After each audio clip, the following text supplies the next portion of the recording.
Drug offenders who are charged with drug use or possession are normally sentenced to prison or jail time, with no opportunity to treat the real problem, drug addiction. Denise Raub from Poland, Ohio, says she entered drug court last March after falling asleep in the McDonald's drive-thru high on meth. She has 3 felony 4 charges and 1 felony 5 for aggravated possession. This is what a normal day looked like for Denise while on drugs. I remember waking up not knowing being so in total confusion, total chaos, total confusion. You're fuzzy, you don't know where you are, you don't know what day it is, you don't know what time it is, like in especially when the sun's up and it's like, or it's evening and you're like,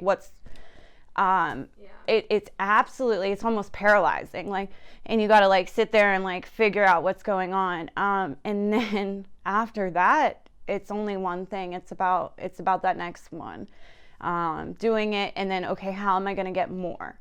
And, planning of like literally they actually say it in the basic text. You eliminate those friends that aren't doing that.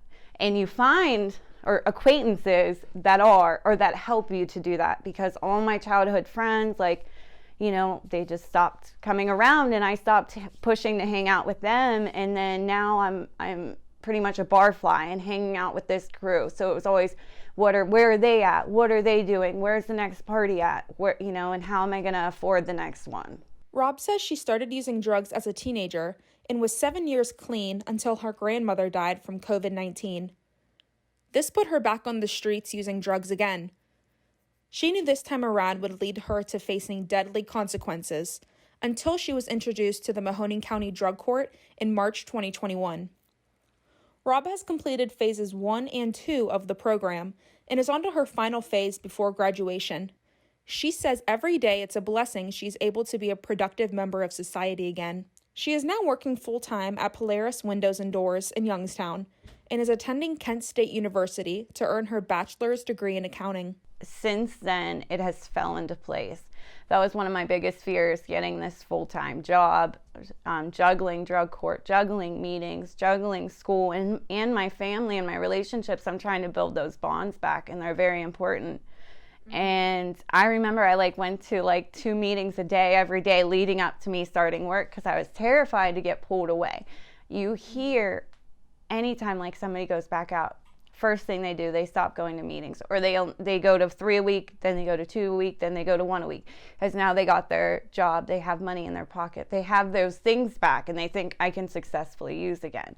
And I was like, I don't want to get caught up in the money. And now that I do have a few bucks in my pocket, I can take a newcomer to get a cup of coffee, I can take them to get a meal, and it's wonderful. Yeah, it is. When you can give it back, it's just the best thing in the world.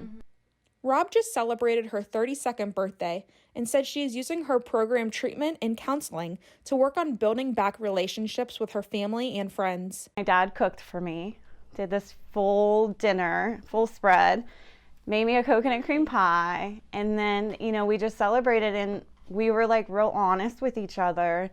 I don't know how it came up, but he brought up, the pain that I put him through.